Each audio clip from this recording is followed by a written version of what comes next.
a CBS News special report. The State of the Union, 1986. Reporting from CBS News headquarters in New York, here is Dan Rather. Good evening. On this evening of an American tradition, the President's State of the Union address, President Reagan is about to deliver his State of the Union speech to a joint session of the United States Congress and to the nation. This will be President Reagan's fifth State of the Union message. It will be delivered, as is the tradition, in the People's House under the Great Dome of the United States Capitol. The President's address, after some hemming and hawing by his staff, was put off from a week ago because of the Space Shuttle Challenger tragedy. It's expected the President tonight will add some words of tribute for the 7 who died aboard the shuttle. Some of the children of those who died are in the audience tonight at the Capitol. By and large, President Reagan is expected to stick with his original plan for the address, that is, the speech that developed after some fierce internal White House feuding over whether the speech should be more middle-of-the-road pragmatic or more conservative Republican ideological.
Thank you.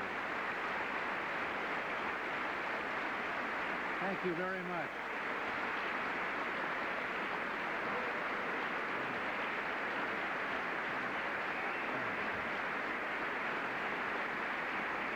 Thank you.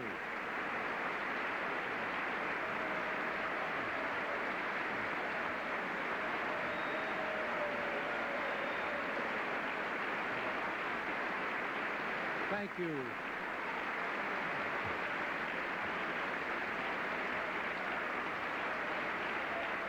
Thank you very much.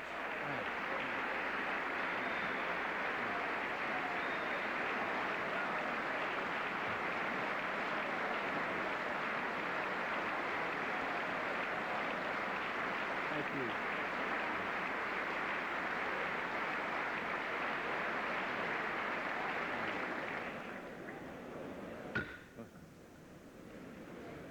Members of the Congress, I have the high privilege and distinct honor of presenting to you the President of the United States. All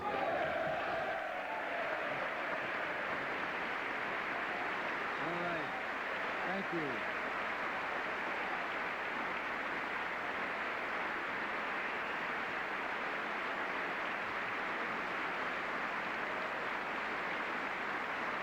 Thank you.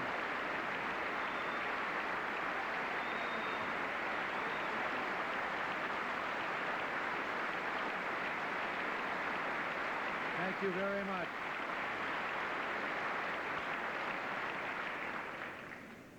Mr. Speaker, Mr. President, distinguished members of the Congress, honored guests and fellow citizens, thank you for allowing me to delay my address until this evening. We pause together to mourn and honor the valor of our 7 Challenger heroes, and I hope that we're now ready to do what they would want us to do: go forward, America, and reach for the stars.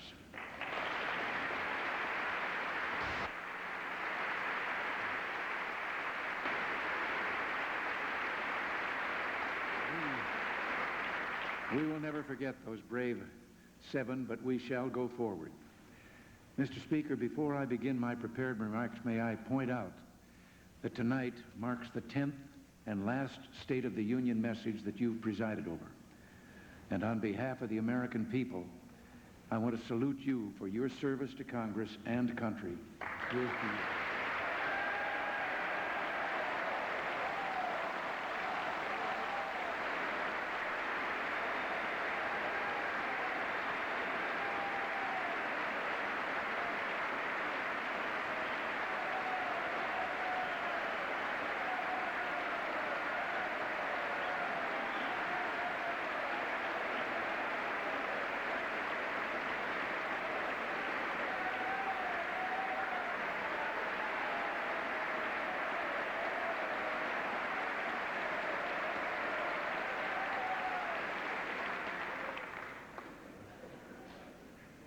I have come to review with you the progress of our nation, to speak of unfinished work, and to set our sights on the future.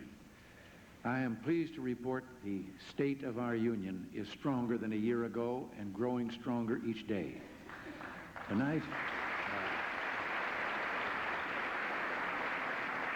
Tonight we look out on a rising America, firm of heart, united in spirit, powerful in pride and patriotism.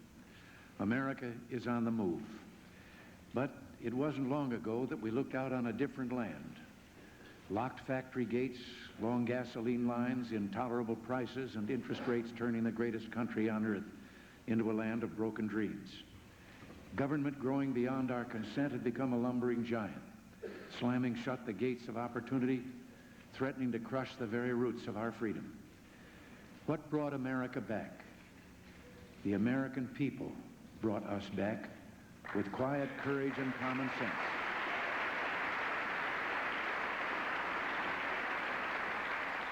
With undying faith that in this nation, under God, the future will be ours, for the future belongs to the free. Tonight, the American people deserve our thanks for 37 straight months of economic growth, for sunrise firms and modernized industries creating 9 million new jobs in 3 years, interest rates cut in half, inflation falling over from 12% in 1980 to under 4% today, and a mighty river of good works, a record $74 billion in voluntary giving just last year alone. And despite the pressures of our modern world, family and community remain the moral core of our society, guardians of our values and hopes for the future. Family and community are the co-stars of this great American comeback. They are why we say tonight, private values must be at the heart of public policies.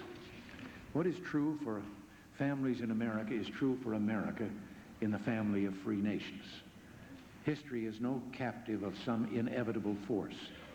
History is made by men and women of vision and courage. Tonight, freedom is on the march.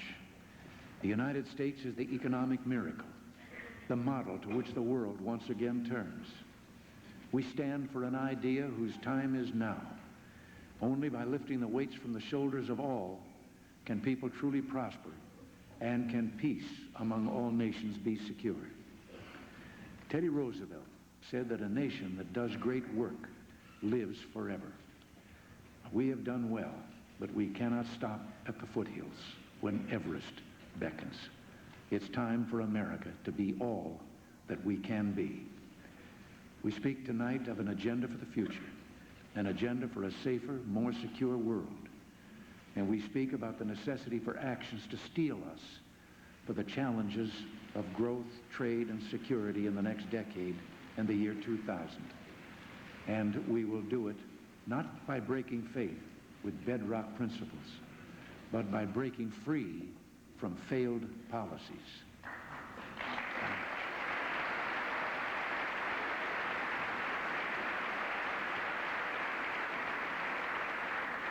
Let us begin where storm clouds loom darkest, right here in Washington, D.C. This week, I will send you our detailed proposals. Tonight, let us speak of our responsibility to redefine government's role, not to control, not to demand, or command, not to contain us, but to help in times of need, and above all, to create a ladder of opportunity to full employment so that all Americans can climb toward economic power and justice on their own. But we cannot win the race to the future shackled to a system that can't even pass a federal budget. We cannot win that race held back by horse and buggy programs that waste tax dollars and squander human potential. We cannot win that race if we're swamped in a sea of red ink. Now, Mr. Speaker, you know, I know, and the American people know, the federal budget system is broken. It doesn't work. Before we leave this city, let's you and I work together to fix it.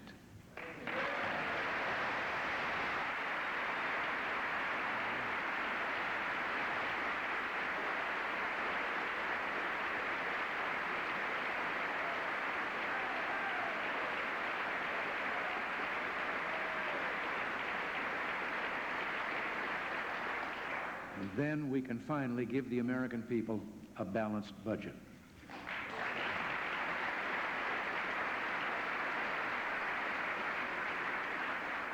Members of Congress, passage of Graham-Rudman-Hollings gives us an historic opportunity to achieve what has eluded our national leadership for decades, forcing the federal government to live within its means. Your schedule now requires that the budget resolution be passed by April 15th, the very day America's families have to foot the bill for the budgets that you produce. How often we read of a husband and wife, both working, struggling from paycheck to paycheck to raise a family, meet a mortgage, pay their taxes and bills. And yet some in Congress say taxes must be raised. Well, I'm sorry. They're asking the wrong people to tighten their belts.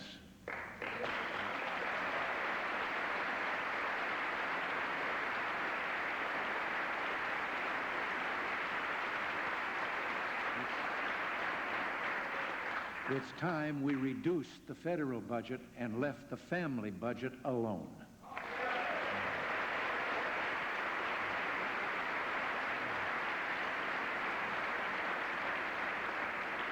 We do not face large deficits because American families are undertaxed.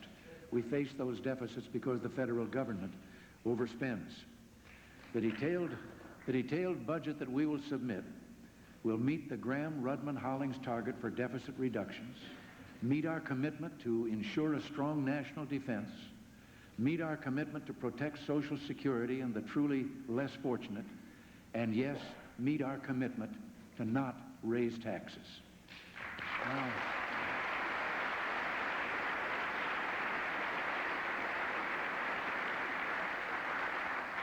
how should we accomplish this? Well, not by taking from those in need.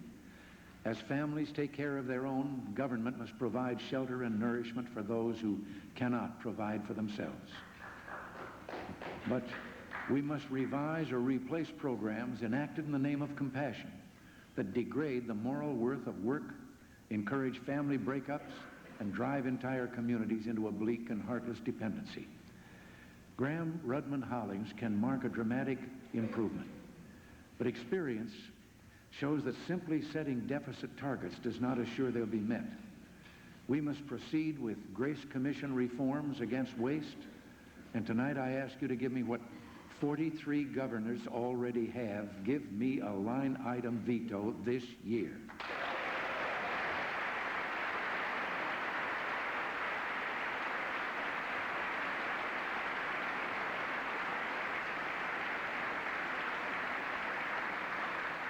Give me the authority to veto waste, and I'll take the responsibility. I'll make the cuts. I'll take the heat. This authority would not give me any monopoly power, but simply prevent spending measures from sneaking through that could not pass on their own merit. And you can sustain or override my veto. That's the way the system should work. And once we've made the hard choices, we should lock in our gains with a balanced budget amendment to the Constitution.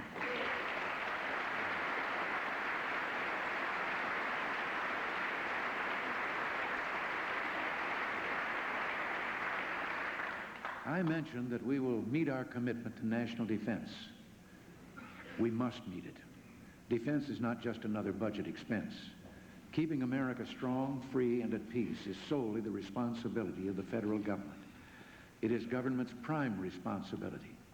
We have devoted 5 years trying to narrow a dangerous gap born of illusion and neglect, and we've made important gains.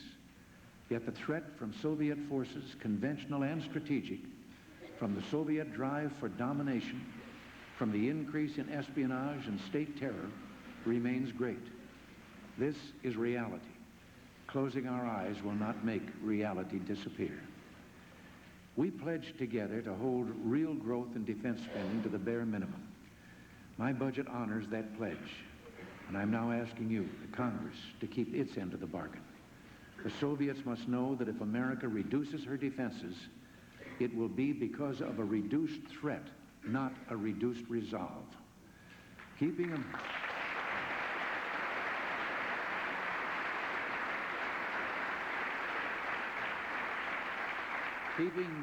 America strong is as vital to the national security as controlling federal spending is to our economic security. But as I've said before, the most powerful force we can enlist against the federal deficit is an ever-expanding American economy, unfettered and free. The magic of opportunity, unreserved, unfailing, unrestrained. Isn't this the calling that unites us? I believe our tax rate cuts for the people have done more to spur a spirit of risk-taking and help America's economy break free than any program since John Kennedy's tax cut almost a quarter century ago. Now, history calls us to press on, to complete efforts for an historic tax reform, providing new opportunity for all and ensuring that all pay their fair share. But no more. We've come this far. Will you join me now and we'll walk this last mile together?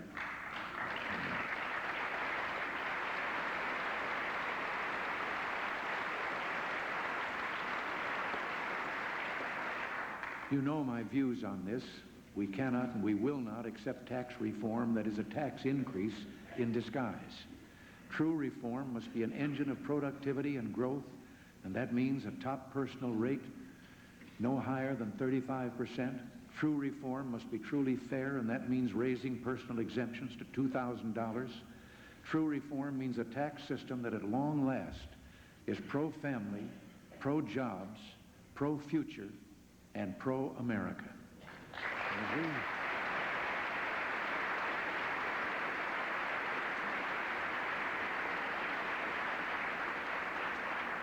As we knock down the barriers to growth, we must redouble our efforts for freer and fairer trade. We have already taken actions to counter unfair trading practices, to pry open closed foreign markets. We will continue to do so. We will also oppose legislation touted as providing protection that in reality pits one American worker against another, one industry against another, one community against another, and that raises prices for us all.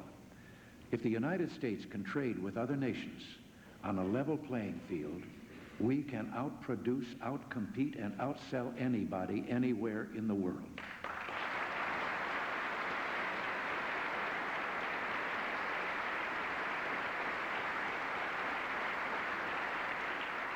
The constant expansion of our economy and exports requires a sound and stable dollar at home and reliable exchange rates around the world. We must never again permit wild currency swings to cripple our farmers and other exporters. Farmers in particular have suffered from past unwise government policies. They must not be abandoned with problems they did not create and cannot control. We've begun coordinating economic and monetary policy among our major trading partners, but there's more to do. And tonight, I am directing Treasury Secretary Jim Baker to determine if the nations of the world should convene to discuss the role and relationship of our currencies.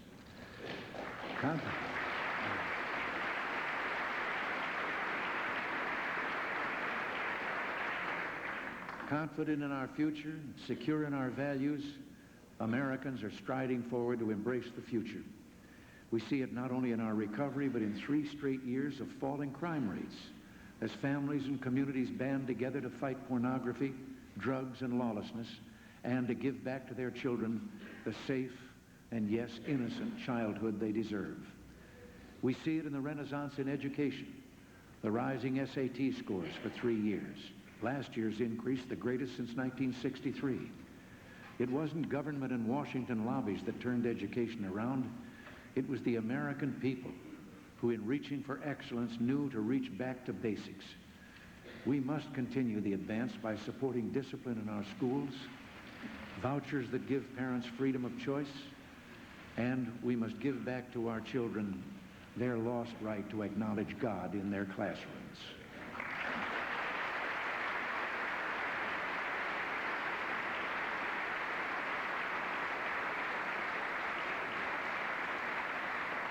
We are a nation of idealists, yet today there is a wound in our national conscience. America will never be whole as long as the right to life granted by our Creator is denied to the unborn.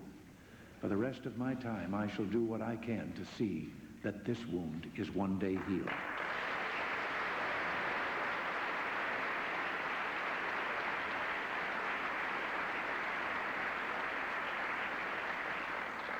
As we work to make the American dream real for all, we must also look to the condition of America's families. Struggling parents today worry how they will provide their children the advantages that their parents gave them. In the welfare culture, the breakdown of the family, the most basic support system, has reached crisis proportions. In female and child poverty, child abandonment, horrible crimes, and deteriorating schools. After hundreds of billions of dollars in poverty programs, the plight of the poor grows more painful. But the waste in dollars and cents pales before the most tragic loss, the sinful waste of human spirit and potential. We can ignore this terrible truth no longer. As Franklin Roosevelt warned 51 years ago, standing before this chamber, he said, welfare is a narcotic, a subtle destroyer of the human spirit. And we must now escape the spider's web of dependency. Tonight, I am charging the White House Domestic Council to present me by December 1st, 1986, an evaluation of programs and a strategy for immediate action to meet the financial, educational, social, and safety concerns of poor families. I'm talking about real and lasting emancipation, because the success of welfare should be judged by how many of its recipients become independent of welfare.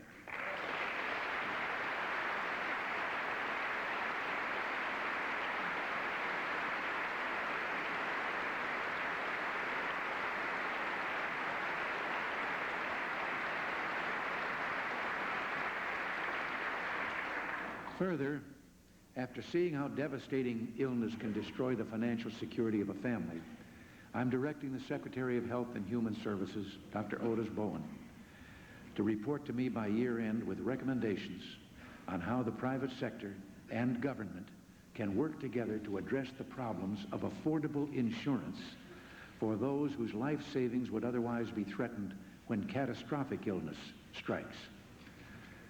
And tonight, I want to speak directly to America's younger generation, because you hold the destiny of our nation in your hands.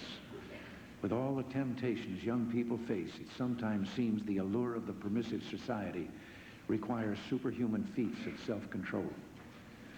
But the call of the future is too strong, a challenge too great to get lost in the blind alleyways of dissolution, drugs, and despair. Never has there been a more exciting time to be alive, a time of rousing wonder and heroic achievement. As they said in the film, Back to the Future, where we're going, we don't need roads. Well, today, physicists peering into the infinitely small realms of subatomic particles find reaffirmations of religious faith. Astronomers build a space telescope that can see to the edge of the universe and possibly back to the moment of creation. So yes, this nation remains fully committed to America's space program. We're going forward with our shuttle flights. We're going forward to build our space station. And we're going forward with research on a new Orient Express that could, by the end of the next decade, take off from Dulles Airport, accelerate up to 25 times the speed of sound, attaining low Earth orbit, or flying to Tokyo within 2 hours.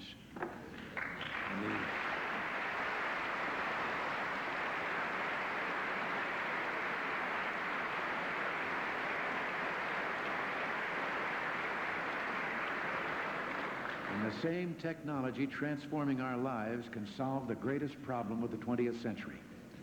A security shield can one day render nuclear weapons obsolete and free mankind from the prison of nuclear terror.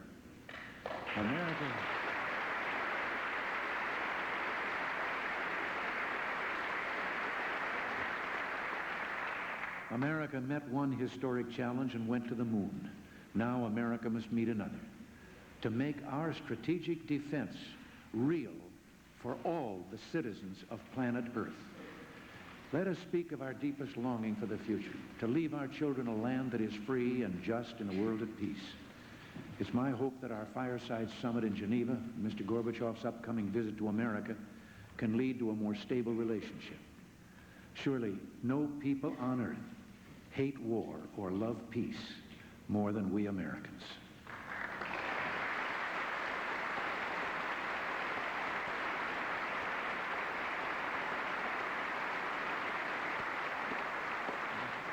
But we cannot stroll into the future with childlike faith. Our differences with a system that openly proclaims and practices an alleged right to command people's lives and to export its ideology by force are deep and abiding. Logic and history compel us to accept that our relationship be guided by realism, rock hard, clear-eyed, steady, and sure. Our negotiators in Geneva have proposed a radical cut in offensive forces by each side with no cheating. They have made clear that Soviet compliance with the letter and spirit of agreements is essential. If the Soviet government wants an agreement that truly reduces nuclear arms, there will be such an agreement.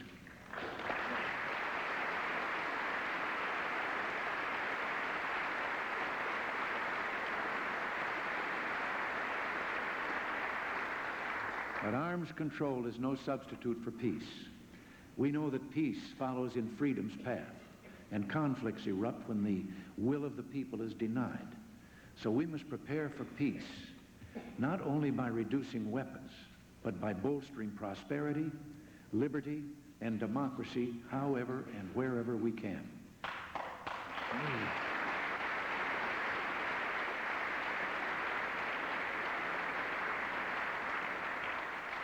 We advance the promise of opportunity every time we speak out on behalf of lower tax rates, freer markets, sound currencies around the world. We strengthen the family of freedom every time we work with allies and come to the aid of friends under siege. And we can enlarge the family of free nations if we will defend the unalienable rights of all God's children to follow their dreams. To those imprisoned in regimes held captive, to those beaten for daring to fight for freedom and democracy, for their right to worship, to speak, to live, and to prosper in the family of free nations, we say to you tonight, you are not alone, freedom fighters. America will support you with moral and material assistance. Your right not just to fight and die for freedom, but to fight and win freedom.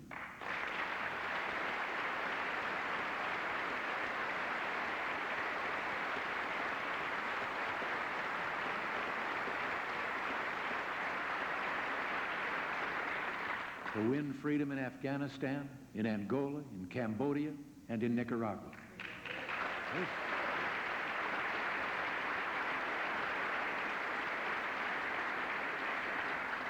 This is a great moral challenge for the entire free world.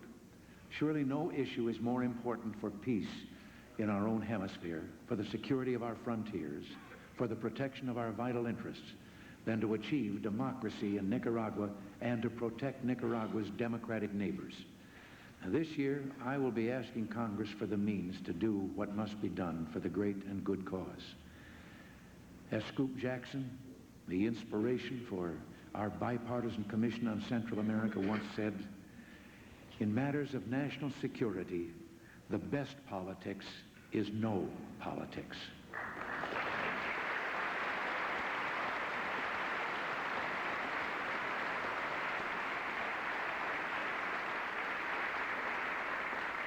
What we accomplish this year in each challenge we face will set our course for the balance of the decade, indeed for the remainder of the century. After all we've done so far, let no one say that this nation cannot reach the destiny of our dreams. America believes. America is ready. America can win the race to the future, and we shall. The American dream is a song of hope that rings through night winter air, vivid, tender music that warms our hearts when the least among us aspire to the greatest things, to venture a daring enterprise, to unearth new beauty in music, literature, and art, to discover a new universe inside a tiny silicon chip or a single human cell. We see the dream coming true in the spirit of discovery of Richard Cavoli. All his life he's been enthralled by the mysteries of medicine. And Richard, we know that the experiment that you began in high school was launched and lost last week. Yet your dream lives, and as long as it's real, work of noble note will yet be done. Work that could reduce the harmful effects of X-rays on patients and enable astronomers to view the golden gateways of the farthest stars. We see the dream glow in the towering talent of a 12-year-old Tyrone Ford, a child prodigy of gospel music. He has surmounted personal adversity to become an accomplished pianist and singer. He also directs the choirs of 3 churches and has performed at the Kennedy Center. With God as your composer, Tyrone, your music will be the music of angels. We see the dream being saved by the courage of a 13-year-old Shelby Butler, honor student and member of her school's safety patrol.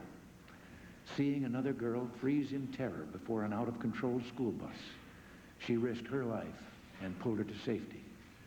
With bravery like yours, Shelby, America need never fear for our future. And we see the dream born again in the joyful compassion of a 13-year-old Trevor Farrell. 2 years ago, age 11, watching men and women bedding down in abandoned doorways on television he was watching, Trevor left his suburban Philadelphia home to bring blankets and food to the helpless and homeless. And now, 250 people help him fulfill his nightly vigil. Trevor's, yours is the living spirit of brotherly love. Would you 4 stand up for a moment?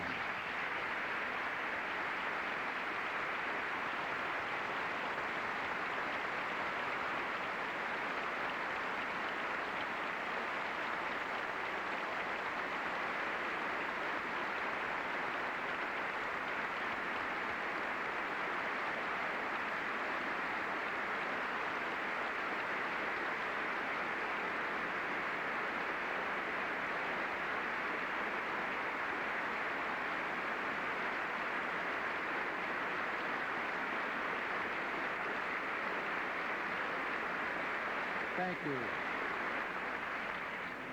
Thank you. You are heroes of our hearts.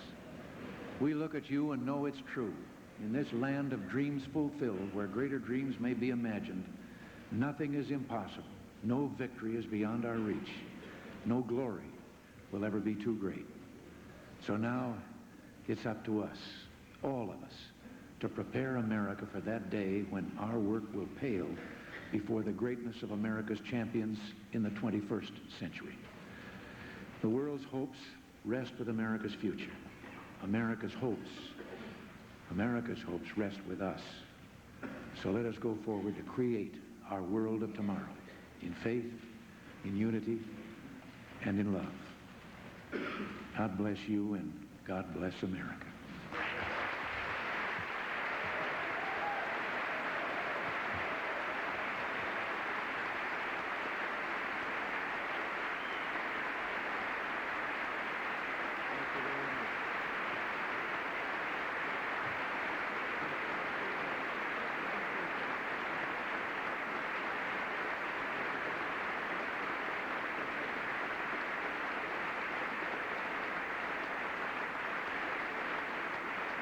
With a wink toward the balcony where Mrs. Reagan watched and listened to his State of the Union address, and with a handshake for Vice President Bush and retiring House Speaker Tip O'Neill, President Reagan ends his 5th State of the Union address from the capital of the United States. Now, in case you joined us late, or were distracted for some reason. Recapping very briefly some of the highlights of President Reagan's address tonight as he makes his way out. The president picked up right where he left off last year, picking up his theme of America is back. Tonight he said, and I quote, "We look out on a rising America." America, President Reagan said, is on the move. As has been indicated, there were few specifics in this State of the Union address. And interesting enough, one of the few outright pitches President Reagan made tonight for specific legislation is one that he's made before and is one that he's considered to be least likely to get. The president asked again for the so-called line item veto. This would be an increase in presidential power vis-a-vis the Congress. The president asked for the power to kill only the parts of bills that he doesn't like, instead of having to veto a whole bill, as is now the case. The president asked for a study on how best to provide for catastrophic illness insurance for the elderly, long hospital stays that are relatively rare but not covered by Medicare and that can wipe out a family's finances. This is widely expected to be possibly one of the fulcrum issues for this year's congressional election. The president called for a study on the issue, but he didn't call for the plan outright that his own Health and Human Services Secretary, Dr. Otis Bowen, is known to favor. Dr. Bowen has said that a modest monthly rise in Medicare insurance rates spread over millions of Medicare recipients could cover the catastrophic illness costs of the relatively few who would need it. The president did not come out and say he backed that. He called for a study on that issue. The president spent a good deal of the address dwelling on what he called family values. Again, this is widely expected to be made an issue in this year's congressional elections by both parties. The president talked about family budgets and said there would be no new taxes. That, in quick summary form, was what the president's State of the Union address was centered upon. Besides paying tribute to the 7 fallen Challenger astronauts, the president made mention of several space programs. Besides going forward with shuttle missions, the president put in a plug for his space-based Star Wars defense and also for a separate program to build a new space plane, a kind of very far advanced Concorde, a plane that would travel some 25 times the speed of sound. The president didn't mention the price tag. The Pentagon has pegged it at about $2 billion for one of those space planes. And the president, what he said was a departure from his script tonight, paid tribute to the soon-to-depart member of Congress, one of his chief adversaries on the Hill, House Speaker Tip O'Neill. House Speaker O'Neill plans to retire from Congress when his current term is up. Now, there are, of course, other views of the State of the Union, views tonight other than those just expressed by President Reagan. And in a moment, we'll have the State of the Union as seen and presented by the Democrats, so stay with us.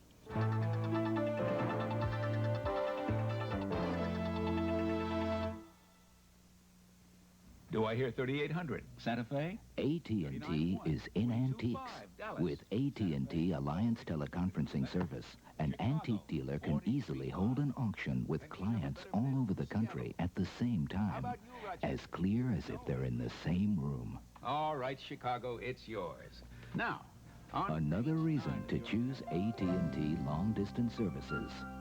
Talk with us. AT&T, the right choice. Sorry, girls, but I gotta let some of you go. Some working mothers are out of a job because you insist on eating Chex brand cereals without the milk. Don't you realize that Chex was designed to go with milk? Just enough milk gets trapped between the spaces to bring the true grain taste out while keeping the hearty crisp in. Well, do you type? So please, for them, for you, don't eat Chex without the milk. This is CBS. Snow, snow, and more snow. When it begins to fall, it means great times for some, and for others, it's just plain hard work and aggravation. But that's what it's like when you live on the Keweenaw. I must admit, it sure as hell